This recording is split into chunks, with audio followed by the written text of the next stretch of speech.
Standing here in front of the all-new Specialized S-Works Tarmac.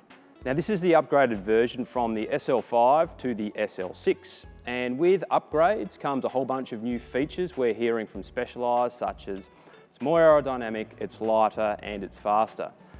How do we differentiate between one race bike to the next outside of the brand? Well, after spending 3 weeks on this road bike from Specialized and researching it for just as long, this frame is now a shared platform for both men and women at a race performance level, whereas traditionally it's been the Tarmac for men and the Emira for women. Now the Emira still exists, but more at an entry level. Now the reason behind this is perhaps the most compelling factor. You see, in 2012, Specialized partnered with Retool, which is their bike fitting program, and as a result, they now have over 40,000 fits across both men and women that has been captured digitally. They have recognised that there is actually no requirement at a race performance level to create 2 separate frame geometries for both men and women. This upgraded version isn't a few tweaks here nor a few tweaks there, it's essentially a re-engineered platform.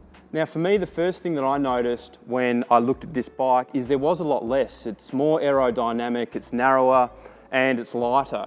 In fact, it's 200 grams lighter from a frame perspective when compared to its predecessor, and weighing a 56 centimetre full bike at a Specialized deal of the Cycling Fix, it was 6.36 kilograms out of the box. This bike is more aerodynamic than the very first Vengers that rolled off the production line. There are 3 areas where Specialized recognised they could create more aero without compromise. The first is a new fork design.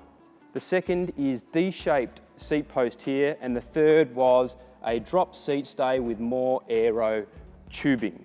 This bike is 45 seconds faster, over 40 kilometres, when compared to other bikes in the same lightweight category.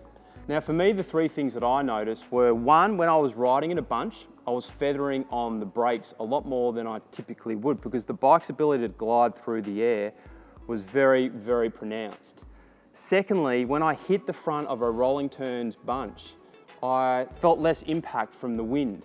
And thirdly, the bike's ability to rapidly generate speed on a downhill descent was perhaps the most profound effect of all. What about handling, performance and comfort? Firstly, there's been an upgrade in the quality of carbon fibre used. For example, instead of using 300 engineered carbon pieces, they now use 500. Thus, you can make a smaller, narrower frame, stiffer, more comfortable and more compliant. Secondly, taking a rider-first approach, Specialized have created 3 separate forks.